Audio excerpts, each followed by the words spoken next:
Good afternoon, everyone. How are you doing? Welcome to Capital One's Boston Reimagined. It's a 3-day innovation summit that'll showcase influential thought leaders, maybe some readers as well, thought leaders, and innovators. I'm Dan Schertzer, market leader at Capital One here in Boston. You may be thinking, why is there an innovation summit at a performing arts festival? Well, Capital One and our friends at Outside the Box, let's hear it for Outside the Box, believe that innovation is not only essential to the creation of art, it also is an art form in and of itself.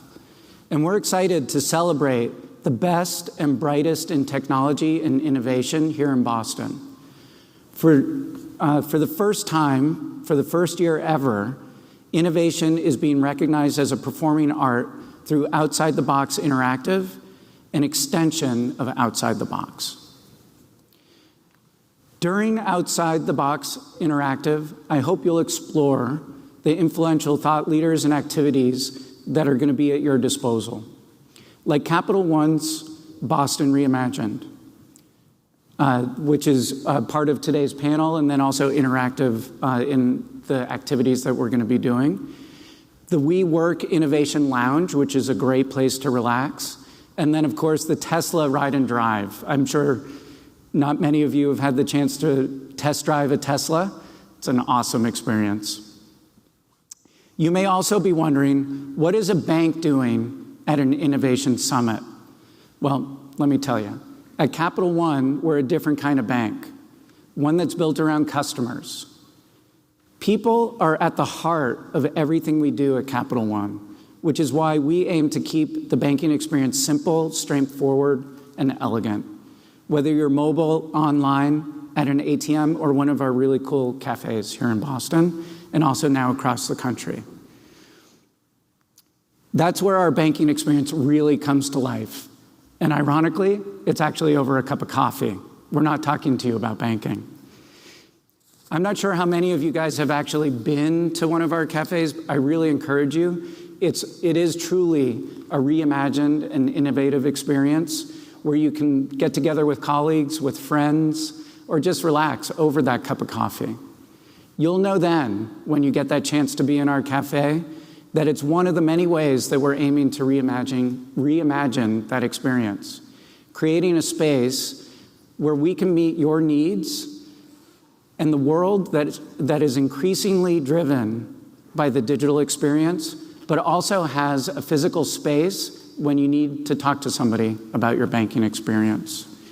Throughout this week, our hope is that you'll join us in our innovation journey, and that maybe you might feel engaged, educated, entertained, but most importantly, inspired to start innovating together.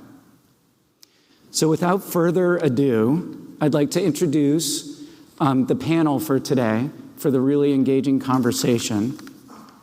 First and foremost, Mario Armstrong, who'll kick off the Innovation Summit with this panel, the Capital One CapX talk, about reimagining perspectives.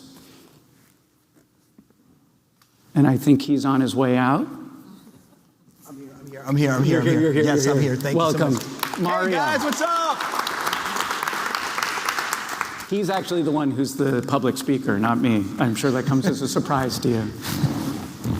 Wombi Rose, who is the co-founder and CEO of Lovepop Cards. Welcome. Thank you. If you're not familiar with Lovepop Cards, it's a really cool product. It's a company that's shaking up the greeting card industry with laser-cut paper art and pop-up cards for every occasion. I get them for every birthday for my kids. Thank you. They love them. Except when I buy the same one twice. They're like, Dad, you already got us this one. Don't worry, we're making more. Okay, good. Patrick Petitti, who's the co-founder and CEO of HourlyNerd, the leading technology platform delivering elite business talent. Thanks for joining us. Dave McLaughlin, serves as general manager for Eastern US and Canada at WeWork. I know. It's a company that provides, if you don't know already, the space, community, and services consumers need to make a life, not just a living. Jim Kresge, who's the head of digital commerce and engineering at Capital One. Chang, who's the director of digital marketing strategy at Rue.La.La, a leader in e-commerce sales and innovation. Thank you guys. Have a great conversation. Thanks. Thank you so much, Dan. Really, really appreciate that. I'm excited to be here in Boston. Is everyone here in this space right now from Boston? If you are, make some noise in the building. This theater is amazing. This is like an awesome theater. Like, this is my first time coming here. I heard it was like redone and remastered and remodeled. It's a beautiful, beautiful theater. My name's Mario Armstrong from the Today Show. I'm going to be your moderator for the discussion with CapX Talk. That is the hashtag. So if you're doing any tweeting, posting, snapping, or anything, make sure you do hashtag CapX Talk. And for those of you that are watching online, we're going to be taking your questions not only here in studio, but also online as well. So make sure you pay attention. I might actually give some giveaways for that. I'm going to jump right in since we have limited time with you guys.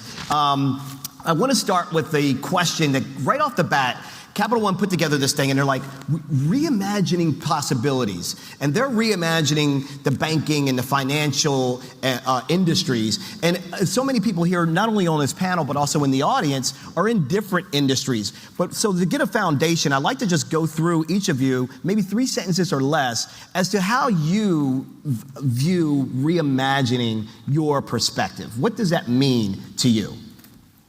So for us at Lovepop, when we think about reimagining the card, the existing industry has worked so long in this rack where something just sits there and you can't focus on the customer experience. When I give Pat a card, how can he know that he's going to get something amazing like that? And that was not planned, by the way. Yeah. Pat had no idea that was about to happen. And I love unicorns. There we go. He's building one right now. So to me, the reimagining is really taking ideas that have been so prominent in an industry that's been there for a long time and completely taking a different look at them. Okay. Pat, what about you? Yeah, for us, I mean, it's about changing the way, HourlyNerd is all about changing the way companies get work done. So, companies have a problem today. It's really hard to access the most talented young people and get them to come and work at your company. And so they go and they hire consulting firms, or they struggle and they have people internally who don't really understand the problems try and get the work done. We think that a company should be structured for a world with technology. And if you're built for a world with technology, you're built to take advantage of all of the talent in the world, whether they sit within your 4 walls or outside of it. And so what we do is we connect companies to the right talent to get work done. We think that's how companies should operate. We think that's how companies should be structured. We think work should happen in a fundamentally different way. Awesome. Speaking of work, Dave, you're with WeWork. I know a lot about that business, but why don't you share it for those that don't know? How do you guys reimagine perspectives? Yeah. We think, like Pat, work should be thought of in a completely different way. And what's interesting, if you look back, work does get reimagined every 60 or 70 years. So whether things that we sort of take for granted now, like signing a 10-year lease and the way that you make decisions on space, 60, 70 years ago, those weren't the case. And for us, that's it. We want people to be able to start businesses and pursue their dreams and kind of do what they love and get after that in a more nimble way. So they don't get locked into a long-term commitment. They can make month-to-month decisions, but be part of an amazing platform and community of creators locally and then all over the world where they can collaborate and accelerate their vision. Yeah, that's great, man. Anybody been to a WeWork location before? Yeah, show of hands. Yeah, let me hear you guys because I can't see you. Yeah, a couple of you been? Yeah, you guys have been to a WeWork. Have any of you actually had your business in a WeWork office at one point? Yep. We spent a month in the one right by South Station. Cool. Yeah, they're all over the place. They're really, really great. All right, Jim, over to you, buddy. What about at Capital One? Now, big companies, not like this entrepreneur with like Wombi and awesome cars with unicorns. We don't think, you guys can move quick, right? Because you're like so massive and so big. Yeah. So how do you guys reimagine perspectives? Well, I make software at Capital One. I work with technology every day, and I spend a lot of time just thinking about how is technology going to totally change the world, and what does that mean for our company? Like, how can we use that to just do amazing things for our customers? For example, my team recently built some software for the Amazon Alexa. People can talk about their money with Capital One. That's kind of awesome, man. Yeah. That's dope. Yeah. Like, what can they say? Oh, they can get information about account balances. They can pay their bills. Just pretend Mario is Amazon Alexa. Yeah, I was going to say, I'm going to be, so I'm your Alexa, and I'm going to ask a question. Yes. Okay. How much money is in my savings account? Hey, you have $475 in your savings account. I was hoping for a lot more than that, Alexa, but I didn't want to put you. My college kid savings, my savings for my college kid. No, that's awesome though. So thinking really, that's really reimagining the idea of like what is a banking institution? How do we connect with families? How do we make our information more accessible in new ways? That's a really, really interesting idea. Didn't know that. That's good. Okay, Feng, tell us a little bit about Rue La La and how you guys, you're in fashion and in technology and in e-commerce. How do you guys reimagine your perspectives? Right, so at its core, Rue La La is an online shopping destination where we offer great brands at great prices. But outside of that core, we want to connect with our customer wherever she is. So whether that's reimagining our mobile experience, always pushing the envelope, looking for new things, or is it bringing her back to the brand for content, for news, as we are a style authority? So really thinking about where we can touch her and how her daily activities relate to fashion and style and how we can continue to connect with her outside of just the shopping moment. Yeah.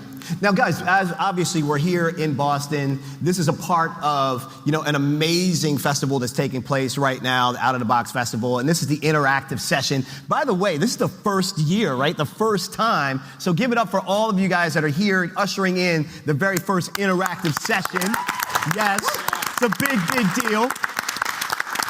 So no pressure to the panel. This becomes the one that everybody watches, 5, 10 years down the road from now to say, who was at the first one? So no pressure there. But this is an amazing place that if you think about Boston, if you think about the landmark history of Boston, if you think about the technology epicenter and innovation that Boston really provides, I want to touch on this a little bit about this geography, this area, and how that matters when you're trying to innovate and move fast with your company and business. So real quickly, I'll start with you first, WeWork guy, Dave, because I know that you have a lot of offices and you got the Boston hat on, so by default, I got to go to you first. How do you feel the Boston area and the tech community, creative and innovative community here helps to leverage your business or expand your business or your customers' businesses? Yeah, I mean, before I was at WeWork, I started a couple of software startups, so I've sort of been on that side of this question too. I think what I find amazing about Boston, and maybe you guys feel this way, is like it's so mappable. It's big enough to have critical mass and a great sort of variety of like people who are working on different things and bring different perspectives. But at the same time, it's pretty small. The networks you're always kind of one introduction away from whoever you want to talk to. And for me, like there's just so much kind of human potential and kind of human talent here and insight and being able to kind of, just ask for those warm introductions and grab that cup of coffee and kind of plug into that that's really powerful. Do any of you see anything, has there been anything that's Boston related to you that you think other people should be taking advantage of that maybe worked for you or helped someone else that you know in the area? Is there anything that comes to mind that you can share with the audience, specifically about this region or a source or a resource that you tapped into? I say WebInno, whatever they call WebInno now. There's some sort of events that have been started that have just become institutions of kind of the startup community where people always know they can connect and they can access investors and developers and all that kind of stuff. What's the name of it again? What do they call it now? They now call it BIG, which I think stands for Boston Innovation Group. Okay. It was started by the guys over at NextView Ventures, which is a seed stage venture capital company here, a great fund. And so I think there are a lot of people who have started things that just wind up being a benefit to the community, and then they just kind of take on a life of their own. Cool. Feng, I have a question for you as it relates to your industry, because your industry is always moving, right? It's always changing. fashion can be fickle, trends can go up, go down.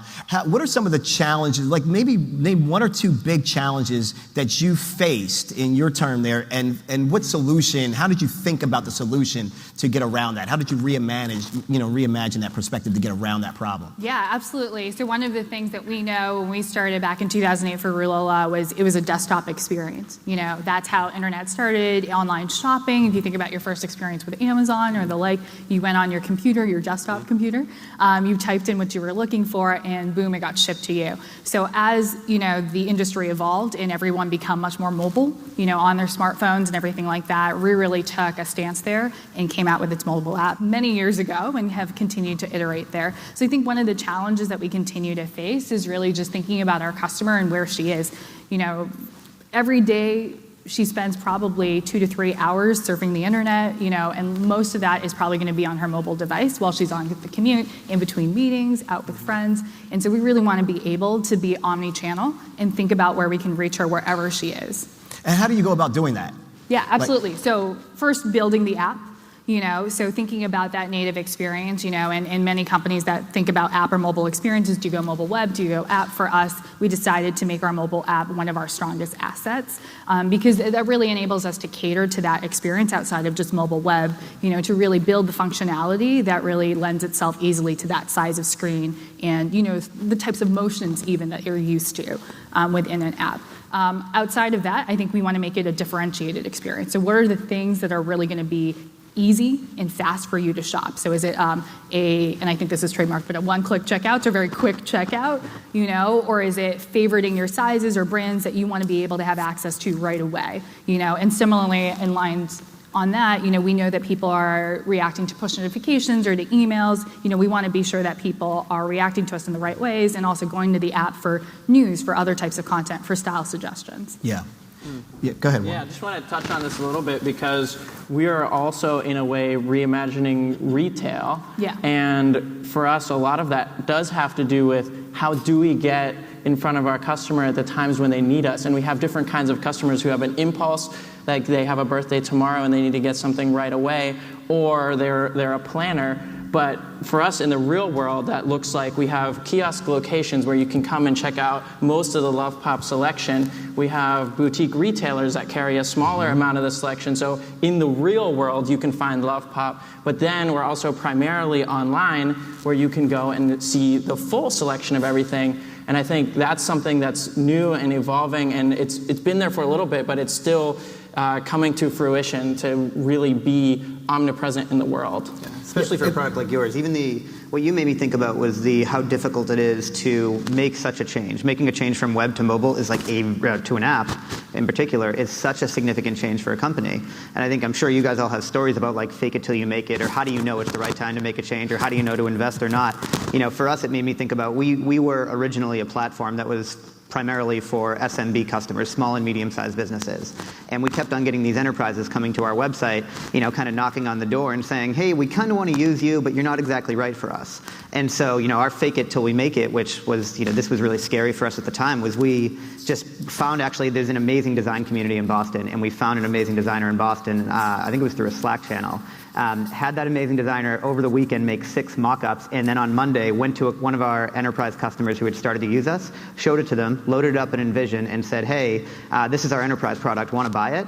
And, there was a little scary when they said yes, because we were like, okay, we'll go. we got to actually make that now. But yeah, I think really, it's the challenge that you faced, and the thing that's really hard, and I'm sure the challenge you faced when you started the company, and now that you guys are, moving into new markets or deciding to go from retail to web, is how do you know when to do it, and how do you sort of ease your way into it without committing too much? It's a really fun challenge. Yeah. Now, you have a lot of resources, Jim, that I think like a lot of us, like I'm a media entrepreneur, we're reimagining the talk show.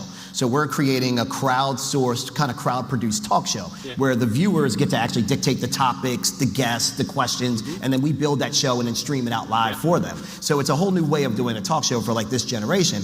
But we don't have resources like you guys to really survey the audiences or do focus groups. How do you kind of make decisions, think outside, how do you think your practices help smaller businesses make more nimble decisions based off, you're a big data guy, you understand the power of data. How important is that to drive decisions, I guess is what I'm getting at for the smaller business? Yeah, so I think everybody, like software is everywhere, it's taking over the world, right? The number of independent engineers that are out there, and Pat and I were talking about this before, it's just amazing the amount of talent that's out there. The importance of viewing your company not just as sort of an insular, like we do this work behind these walls where nobody can see, but viewing your company as a platform that's available for innovation with like the whole world is amazing. We just launched an API portal called DevExchange, which gives external engineers access to Capital One APIs and data. We're starting out simply. Wait, is this the first time that that's happened? Yes. First bank ever to do that. So hold on, I want you to go back to that because that was like a mind-blowing moment right there. Yep. You said think of your business or your service as a platform. As a platform for innovation with the outside world. Because most people do think, like we're all like business owners, right? Yeah. Don't you sometimes get caught up like, focused on like what's on your timeline, your product roadmap, the things you're doing. And we all fight to try to find that time to see what else is going on around the corner and to give us an understanding, give the audience an understanding that what you're building is bigger than just the thing that you think you're probably addressing. Yes. It's probably much bigger than you if you think of it as a platform. I'll give you some examples. So we're starting out simply with just some identity management, helping, like, we have a great ability to recognize who you are. Like, you have to be dead on with that in finance, right? And enabling others to leverage that identity management capability is huge. But where we're really thinking, we're getting there. We make up about 10% of all the credit card transactions in the US. So we are actually, our data is a great surrogate for consumer behavior writ large. And you could imagine very, very anonymous aggregated versions of that, making that available for people to use in decision making, recommendations for restaurants, who knows what, like anything is possible there. Yeah, but Pat, you're also a service-based business, right? Totally, yeah. Like largely, but you're like servicing companies with like human talent though. That's right. So how does like, some of these companies are product-based, they're very tangible, we can touch and see them. Yours is a service-based one. How does HourlyNerd look at making some of those decisions? How do you get the feedback loop going so that you know you're making the right decision? Well, so we think about ourselves as a software company that gives you access to a curated and controlled marketplace of people who will give you the services. So for us, there's really two customers. There's a customer who is today, really, we work with about 15% of the Fortune 1000, so it's mostly an enterprise customer. And on the other side, we have a customer who is the consultant or the expert or the person who's going to do the work. We see ourselves as a facilitator. So we want to help the company operate in a better way by making it easier to find the right solutions when a problem comes up for them, making it easier to build on the work they've done before, make it easier to even track the way the company is operating and why they're accessing different types of expertise at different times, and make it easier for the people on our supply side to come through and find the right types of projects and really build their business on our platform. And so I'll tell you that in both cases, both of our customers are very happy to give us feedback, but we use the platform ourselves. Like, we probably would be twice the size had we not been hiring experts through the platform on a very regular basis. So, we eat our own dog food, and that's one of the biggest ways that we learn about what we really need. But, we're really good about going out, talking to customers, talking to potential customers. There's a lot of good other products out there. Usertesting.com is a good example that make it really easy to go and find other people that fit certain demographics that can give you feedback too. Yeah. But man, getting that feedback is the most important thing. Yeah. All right, so here's the question. There's a lot of people here, and there are a lot of people watching online that come from different industries. So I got a rapid fire question for you guys. I went right off the top of your brain. I just want to know what comes to mind, and I'm just going to point at you, and you just got to answer. I want to know what comes to mind the minute I ask this question. Some of you are going to get a chance to think about this a little bit, but some of you won't. I want you to think about what is an industry right now that you think should be or could be reimagined? Dave. We're so focused on reimagining the real estate industry and how people work. That's kind of the first thing that comes to mind. Beyond that, I think there's a huge opportunity for somebody to build an amazing brand around helping kids become really technology literate. So that, writing JavaScript is like an English proficiency or a math proficiency. And there's a lot of people playing with that, but I think that could be like an aspirational lifestyle brand on a huge scale. Much bigger than kind of like the silos that it's kind of in right now. Okay. Yeah. Some of you had too long to think about this. Feng, you next. Yeah, so on that front, I think one thing that definitely needs to be reimagined or more focused on is definitely sort of the science and math aspects of education. I think that everything that we rely on is so technology-based, so similar side of this, but analytical stuff. I know certainly as a marketer and at Rue, as an e-commerce company in general, we own so much data and we have so much of it, and we have we want more talent to be able to dive in and help us make better decision making and make better products. Right. Yeah. STEM is big. Wombi, what about you? What's another business industry that could be reimagined right now? So I'm actually going to play a little bit on Feng's, which is that it's not just science and math education, it's education in general and the method in which we deliver it. We've all sat through school, and so many of us did not internalize so much of what happened there. And I think that just the whole process, true, right, is broken. And I think that that's something that can really be reimagined. Yeah, I just want to give you, just on that one, man, because it just didn't connect for me. I was too entrepreneurial, I guess. I don't know. You got to learn by doing, and you don't do enough learning by doing. Yeah. Experiential learning. Yeah. And that's what we do all day long, and I think that's why we probably have so much fun. This is why this is such an amazing moment, is because you can try things, Look, like you've never in human history had more access to information that you need. You've never in human history had more access to the key people that are playing in a certain space, and you've never in human history had a lower barrier to try something sort of in the space that you're intrigued and excited about. So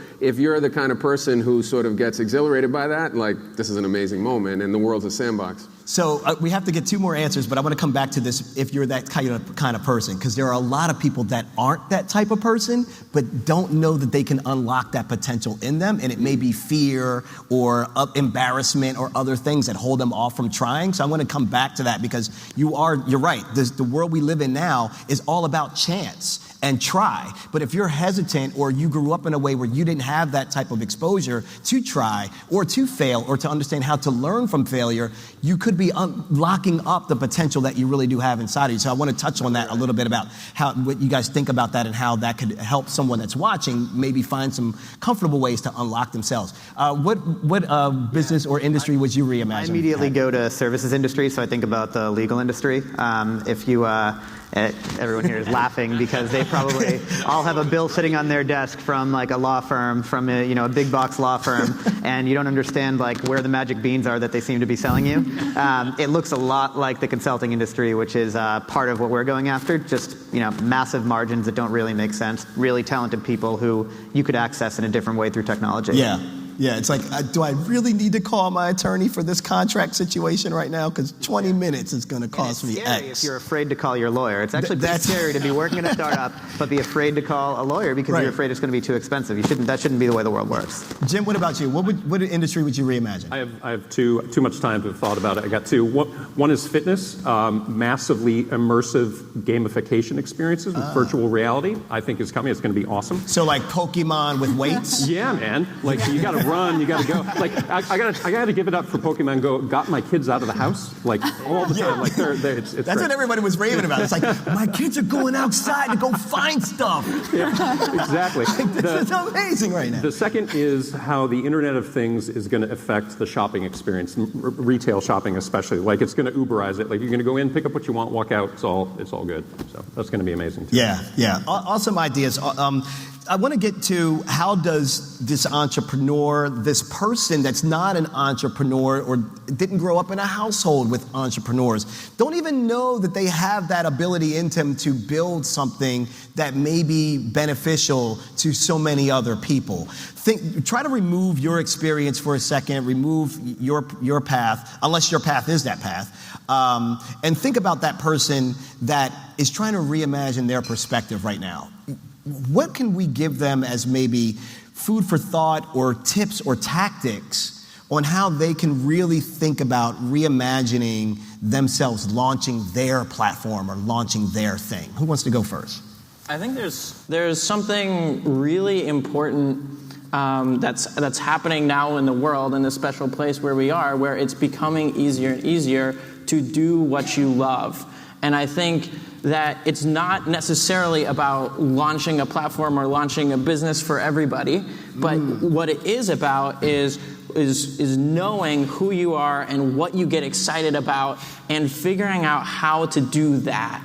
And so I think my tip, tactic, whatever you would call it, is just like, know what you care about, what things you care about, what you're passionate about, and that's what you should throw yourself into. Yeah, so you're talking purpose-driven philosophy. You're really saying, let me look at the mirror, let me really get real with myself. What do I really like?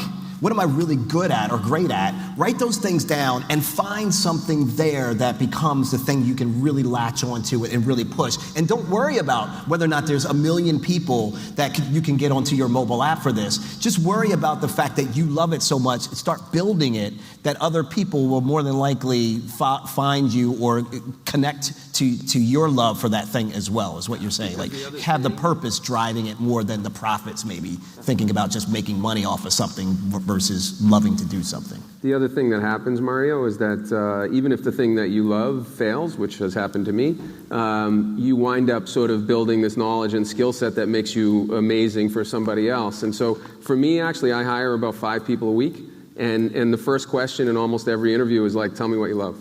And if they don't, it's interesting, by the way, one of the most telling things is if they know an answer. They're like, what do you mean? And because we want to hire people who are entrepreneurial and have that sense of sort of play that's going to take away the notion of like, I'm going to the salt mines for work. It's like, I'm here to play and experiment and learn. Those people have to have the self-awareness to know like what gives them that. You know? Something else you said too. So I went to Harvard Business School. It's like not the place that you go to if you think you're going to be an entrepreneur necessarily. Like it's a risk-reducing thing to do. I didn't think that I could start a company. I only started it because I was in a class project where I was forced to. But I think the thing that I see is that people don't start a company or don't make the leap or try entrepreneurship for 2 reasons. Either they're afraid to fail or somebody told them that their idea was bad. And sometimes it's a combination of the two. I think somebody told you your idea is bad. I bet you everybody up here who started a company, like 99.9% of people at the beginning said this idea sucks, or like, not really a good idea. The world shouldn't work that way. It won't work. The other thing is like a fear to fail. Man, you will never succeed if you don't get really comfortable really fast with failing. And we kind of live in a society where like everyone wants to be perfect and wants to come off as great and like they don't get things wrong, but you have got to be willing to fail because it's the culmination of the failures that will get you to success. Yeah, no, I was just going to jump in there, and I think what I would say is think big but start small. So this idea that you should be bold with your ideas, but you don't have to solve for the 100% solution. I think what we do a lot at Rue is really prototype. And you, Pat, you alluded it too. Let's just build it and see if anyone will take it, and if they do, then let's actually build out the full-fledged product. And so think big but start small. Yeah, great answers. I also do whatever you can to expand how you think about barriers or what's fixed. Like really invest I don't think that's possible, or I can't do it because of this. Like really don't take that as your first thought process and go and investigate. There's so many ways that people can expand their own capabilities and what they can do. And I just think like expanding your horizons, your boundaries, and how you think about them is critical. Yeah, this is excellent. We're going to take a couple of quick questions from the audience, but I got to come back to this unicorn in this card because it's been sitting on this coffee table. Because your background, while we get ready, you guys get ready for your question. If you have a question from the audience, we'll take it really quick. If you guys want to raise your hand, we'll get a microphone over to you. We'll also look online and take a question from online or two really quick. Hey, I may give something away, so make sure your hands are raised. And while we wait for that to happen, your story about you being an engineer and then go to a very small specialized college or university, right, to build boats, but you end up building cards and calling a company Lovepop. Real quick, we talked a lot about like finding your purpose, and I've been waiting to figure out how to get to this moment, and so I just want to kind of make that segue really fast on how did you see this as something that would be purposeful for you? Really good question. So I love designing things. I love designing ships. I love designing boats. I love designing planes. I love designing cards. And one of the things that gives me so much passion and gives our entire team so much passion around this is that every single product that we design, and we have over 200 of these in the line now, that go out the door, they're being used by somebody to tell somebody else that they care about them, that they're special. And that unexpected, that personal, that real feeling of giving a love pop is so powerful. And And it's so gratifying to see something that you've designed being used for something like that out in the world. Yeah. And it turns out just by coincidence that the skills that you learn to design ships happen to be very applicable to 3D software, the laser cutting, everything is pretty applicable to making cards, but it's really more of that design feeling and seeing something go out into the world. Yeah, I'm still stuck on, weren't the parents like, I thought you were going to build ships. Like, these massive structures. You're like, nah, don't do these greeting cards. Yeah, I mean, at first it was a question, but I think they're out right now. Yeah, they're all good now, right? When you show them that, let's get it. All right, I'm going to go to the audience here. And yes, we have a question. State your name really quick and your question. Hi, I'm Hannah. So first, hi everyone. I have a question for the entire panel. If there's anything that you wanted to wish you had known before you started your career. Everything? I have that. I have one there, definitely. Probably the biggest thing that I learned, and took a long time, a lot of pain and suffering to learn, is about leadership. A lot of us have teams, and leadership is not about you at all. Leadership is about helping other people be successful, investing in time to help those around you to be great. And when I first started, when I was young, I didn't understand that. I thought it was ordering people around, and I thought that was what leaders do. And so, really growing into a servant leader, I wish I had known that out of the box, because it would have saved a lot of pain and suffering. Yeah. Anybody else? For me, the big thing is the importance of culture in your company. I think culture basically dictates everything that you do and how you do it. We didn't spend a lot of time when we first started the company thinking about what do we want the culture to be, what do we want it to be like for somebody who's working here day to day. And now that is really, I would say, what the founders of the company spend the majority of our time doing, is thinking about what is the experience, what are the types of people that are going to fit well to that experience, and how do you tie your hiring strategy to the culture of the company, to the actual strategy of the company, because the three things need to be extremely well aligned. And that was something I did not anticipate when we started HourlyNerd. All right, one question from online audience, and then we're going to go ahead and get ready to wrap up. The question is from FORA. So FORA, thank you so much for your question. What are some tips you have for me as an inspiring entrepreneur looking to kickstart my business? Just think of one quick tip for an aspiring entrepreneur to kickstart their business. Anything come to mind? I think you can, think about something you can do and do it. Don't be too precious with this stuff. If you believe that there's an audience for left-handed spaghetti twisters, go buy a Google ad for left-handed spaghetti twisters and see if anyone clicks on it.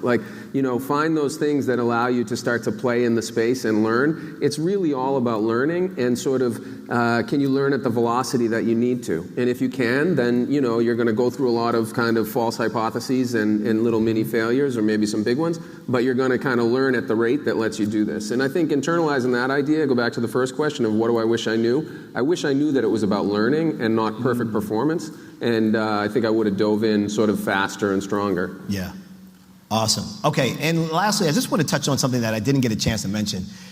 Capital One cafes.